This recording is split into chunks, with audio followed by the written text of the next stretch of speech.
अध्याय 3 नीति के दोहे। रहीम का जीवन परिचय। जन्म सन 1556 ईस्वी, मृत्यु सन 1626 ईस्वी। रहीम का पूरा नाम अब्दुल रहीम खाना खान था। इनके पिता बैरम खान ने मुगल बादशाह हुमायूं की मृत्यु के बाद अकबर के संरक्षक का दायित्व निभाया था। इनके पिता का नाम बैरम खान था, जो अकबर के संरक्षक और प्रधान सेनापति थे। इनकी माता का नाम सुल्ताना बेगम था। रहीम बचपन से ही साहित्य प्रेमी और बुद्धिमान थे। उन्होंने अपने माता पिता से वीरता, राजनीति, दानवीरता तथा काव्य जैसे गुण विरासत में मिले थे। रहीम का व्यक्तित्व बहुत प्रभावशाली था। वे सामंजस्यवादी थे। श्री कृष्ण के प्रति भी उनकी अथाह श्रद्धा थी। उन्होंने अपने काव्य में रामायण, महाभारत, पुराण तथा गीता जैसे ग्रंथों के कथानकों एवं पात्रों का भी बखूबी उल्लेख किया है। इनके काव्य में नीति, भक्ति, प्रेम और श्रृंगार का सुंदर समावेश मिलता है। रहीम को दोहा, सुरोठा, बरवे तथा सवैया छंदों में विशेष महारत हासिल थी। उनकी प्रमुख कृतियाँ हैं दोहावली, बरवे, नायिका भेद, रास पंचाध्याय, मदनाष्टक और तथा नगर शोभा। अपने अनुभवों को उन्होंने जिस सरल शैली में व्यक्त किया है वह अद्भुत है। पाठ परिचय। प्रस्तुत पाठ में चयनित रहीम के दोहों द्वारा हमें परोपकार, सज्जनता, पर दुख कातरता, स्वाभिमान एवं लोक व्यवहार की सीख मिलती है। दीनों पर दया करने वाला दीन बंधु भगवान तुल्य होता है। मांगने से मनुष्य की महत्ता घटती है। उत्तम स्वभाव वाले मनुष्य को कुसंग दुष्प्रभावित नहीं करती। सज्जन परोपकार के निमित्त ही संपत्ति का संग्रह करते हैं। धनी पुरुष निर्धन होने पर अपने अतीत की चर्चा ऐसे करते हैं जैसे अश्विन मास के जलविहीन बादल गरजते हैं। अच्छे लोगों के रूठने पर उन्हें मना लेना चाहिए। आँख से निकलने वाले आंसू घरभेदी की तरह हमारी व्यथा को जग जाहिर कर देते हैं। काम पड़ने व काम निकलने पर लोगों का व्यवहार भिन्न भिन्न होता है। नीति के दोहे इस प्रकार है। रहीमन देखी बड़ेन को, लगू न दीजिए डारी, जहाँ काम आवे सुई, कहा करे तलवारी। बड़ेन का अर्थ होता है बड़ा, लघु का अर्थ होता है छोटा, डारी का अर्थ होता है त्यागना, तलवारी का अर्थ होता है तलवार। प्रसंग इस प्रकार है। प्रस्तुत दोहा रहीम द्वारा रचित नीति के दोहे से लिया गया है। इसमें बड़ों के साथ छोटों के प्रति भी अच्छा व्यवहार करने का भाव व्यक्त किया गया है। व्याख्या इस प्रकार है। रहीमन देखी बड़ेन को, लगू न दीजिए डारी। कवि रहीम कहते हैं कि बड़ों को देखकर छोटों का त्याग मत कीजिए। इस प्रकार बड़ी वस्तुओं के मिल जाने पर हमें छोटी वस्तुओं को अनुपयोगी समझकर त्यागना नहीं चाहिए। जहाँ काम आवे सुई, कहा करे तलवारी, क्योंकि जहाँ पर या जिस काम में छोटी सी सुई काम आती है उसमें बड़ी चीज़ तलवार क्या कर सकती है। अर्थात छोटी व बड़ी प्रत्येक वस्तु का अलग अलग महत्व होता है। विशेष इस प्रकार है। छोटे बड़े का भेद न रखकर सभी को समान रूप से समझा जाए। ब्रज भाषा का सरल सहज प्रयोग किया गया है। दूसरा दोहे इस प्रकार है। एके सादे सब सदे, सब सादे सब जाय, रहीमन मूल्य सिचिबो, फूले फले अघाय। साधे का अर्थ होता है साधना, मूल्य का अर्थ होता है जड़ को, सिचिबो सींचने से, फूले फले का अर्थ होता है फलता फूलता। प्रसंग इस प्रकार है। ये दोहा कवि रहीम द्वारा रचित दोहावली से संकलित नीति के दोहे शीर्षक से लिया गया है।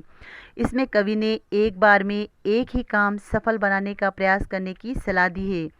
व्याख्या इस प्रकार है। एके सादे सब सदे, सब सादे सब जाय। कवि रहीम कहता है कि एक को साधने से अर्थात एक भगवान की भक्ति करने से सभी कार्य सिद्ध हो जाते हैं। फिर अन्य किसी की साधना करने की ज़रूरत नहीं है। लेकिन सबको एक साथ साधेंगे, सब देवों या भगवान की एक साथ भक्ति करेंगे तो लाभ मिलने के बजाय किया कराए भी हमारे पास से चला जाएगा। रहीमन मूल्य सिचिबो, फूले फले अघाय। जैसे पेड़ की जड़ को सींचने से सारा वृक्ष फलने फूलने लगता है और उसे सींचने वालों की लालसा भी पूरी हो जाती है। भाव ये है कि मुख्य रूप से एक ही भगवान की भक्ति करने से हमें मन चाहे कार्य भी सिद्ध हो जाएंगे। विशेष इस प्रकार है। इसमें दृष्टांत, अनुप्रास एवं यमक अलंकार का प्रयोग किया गया है। कदली सी भुजंग, मुख स्वाति एक गुण तीन, जैसी संगति बैठिए तैसोई फल दीन। कदली का अर्थ होता है केला, सीप का अर्थ होता है सीपी, भुजंग का अर्थ होता है सर्प, स्वाति का अर्थ होता है एक नक्षत्र का नाम, संगति का अर्थ होता है साथ। प्रसंग इस प्रकार है। ये दोहा कवि रहीम द्वारा रचित दोहावली से संकलित है। इसमें मनुष्य को सोच समझकर संगति करने की सलाह दी गई है। व्याख्या इस प्रकार है। कदली, सीप, भुजंग, मुख, स्वाति एक गुण तीन। कवि रहीम कहते हैं कि केला, सीपी और सर्प, इन तीनों के मुखों में स्वाति नक्षत्र के समय बरसे हुए एक ही जल के तीन गुण या अलग अलग परिणाम होते हैं। जैसे स्वाति नक्षत्र बरसा हुआ जल तो एक ही है, परंतु वस्तु की संगति का स्वरूप अलग अलग हो जाता है। वे जल केले में पड़ने पर वह कपूर बन जाता है, सीपी पे पड़ने पर वह मोती बन जाता है और सांप के मुख पड़ने पर वह विष बन जाता है। स्वाति नक्षत्र की बूंदें एक है, लेकिन तीन जगह पड़ने पर वह तीनों अलग अलग परिणाम देती है। जैसी संगति बैठिए तैसो ही फल दीन। अतः व्यक्ति जिस तरह की संगति करेगा वैसा ही फल प्राप्त करेगा, अर्थात अच्छे की संगति के साथ अच्छा और बुरे की संगति के साथ बुरा। विशेष इस प्रकार है। इसमें अनुप्रास और काव्यलिंग अलंकार का प्रयोग हुआ है। जैसी संगति वैसा फल कहावत का प्रयोग भी किया गया है।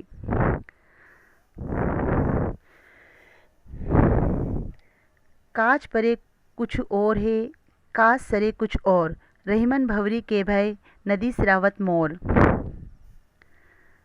काज का अर्थ होता है काम, सरे का अर्थ होता है बन जाने, भंवरी का अर्थ होता है विवाह के फेरे, सिरावत का अर्थ होता है समर्पित करता, परे का अर्थ होता है पढ़ने पर। प्रसंग इस प्रकार है। प्रस्तुत दोहा कवि रहीम द्वारा रचित दोहावली से संकलित है तथा नीति के दोहे से लिया गया है। इसमें संसार की स्वार्थपरता का उल्लेख किया गया है। व्याख्या इस प्रकार है। काज परे कुछ और है, काज सरे कुछ और।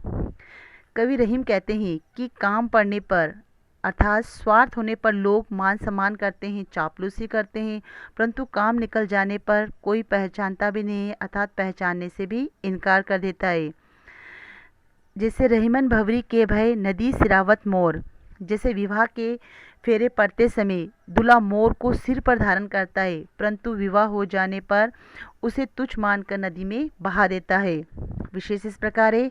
इसमें यमक और काव्यलिंग अलंकार का प्रयोग किया गया है। जो रहीम उत्तम प्रकृति का करी सकत कुसंग, चंदन विश्व व्याप्त नहीं लपटे रहित भुजंग। प्रकृति का अर्थ होता है स्वभाव, व्यापक का अर्थ होता है व्याप्त, भुजंग का अर्थ होता है सर्प। प्रसंग इस प्रकार है। प्रस्तुत दोहा कवि रहीम द्वारा रचित नीति के दोहे शीर्षक से लिया गया है। इसमें उत्तम स्वभाव वाले लोगों की विशेषता बताई गई है। व्याख्या इस प्रकार है। जो रहीम उत्तम प्रकृति का करी सकत कुसंग। रहीम कहते हैं कि जो उत्तम प्रकृति के लोग होते हैं उनका कुसंगति क्या कर सकती है, अर्थात उन पर कुसंग का प्रभाव नहीं पड़ता है, क्योंकि उनका चरित्र विकारहीन होता है। चंदन विश्व व्यापत नहीं लपटे रहत भुजंग। जैसे चंदन के वृक्षों पर सांप लिपटे रहते हैं, लेकिन उन पर सांपों के विष का कोई असर नहीं पड़ता है, अर्थात अच्छे स्वभाव के व्यक्ति अपने चरित्र पर अटल रहते हैं। वे अपने चरित्र से दूसरों को भी लाभान्वित करते हैं। विशेष इस प्रकार है। इसमें अनुप्रास एवं दृष्टांत अलंकार का प्रयोग किया गया है। रूटे सूजन मनाइए जो रूटे सो बार, रेमन फिरी फिरी फिरी पोइए टूटे मुक्ताहार। मुक्ताहार है मोतियों का हार, पोइए मतलब पोना। प्रसंग इस प्रकार है। ये दोहा कवि रहीम द्वारा रचित दोहावली से लिया गया है। इसमें सज्जनों को बार बार अनुकूल बनाए रखने की सलाह दी गई है। यह किस प्रकार है। रूठे सूजन मनाइए जो रूठे सो बार। कवि रहीम कहते हैं कि रूठे हुए सज्जनों को मनाइए, चाहे वे 100 बार रूठ जाए तो भी उन्हें अनुकूल बनाए रखने का प्रयास कीजिए, उन्हें बार बार मनाइए। रहीमन फिरी फिरी पोइए टूटे मुक्ताहार। जैसे मोतियों का हार बार बार टूटने पर भी उन्हें उसे बार बार पिरोते रहिए और बार बार पिरोने से वह माला बन जाएगी। विशेष इस प्रकार अनुप्रास एवं उपमा अलंकार का प्रयोग किया गया है। तरुवर फल नहीं खाते, सरबर पिए न पान, कहिए रहीम प्रकाश हित, संपत्ति संचयी सुजान। संचयी होता है संग्रह, सरभर होता है सरोवर, तरुवर होता है अच्छा वृक्ष। प्रसंग इस प्रकार है। ये दोहा हमारी पाठ्य पुस्तक में संकलित कवि रहीम के दोहे से लिया गया है। इसमें सज्जनों के द्वारा परोपकारी भावना रखने का वर्णन किया गया है। व्याख्या इस प्रकार है। तरुवर फल नहीं खाते, सरवर पिए न पान।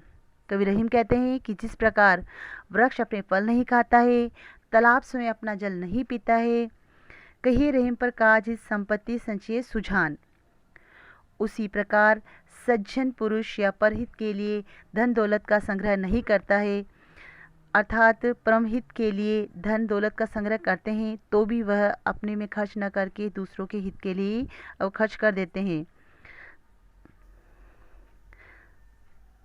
विशेष इस प्रकार है। इसमें अनुप्रास एवं काव्य अलंकार का प्रयोग किया गया है। थोते बादर कवार के, जो रहीम गहरात, धनी पुरुष निर्धन भय, करे पाछली बात। बादर होते हैं बादल, कंवार होता है कुंवार या आश्विन मास, गहरात होता है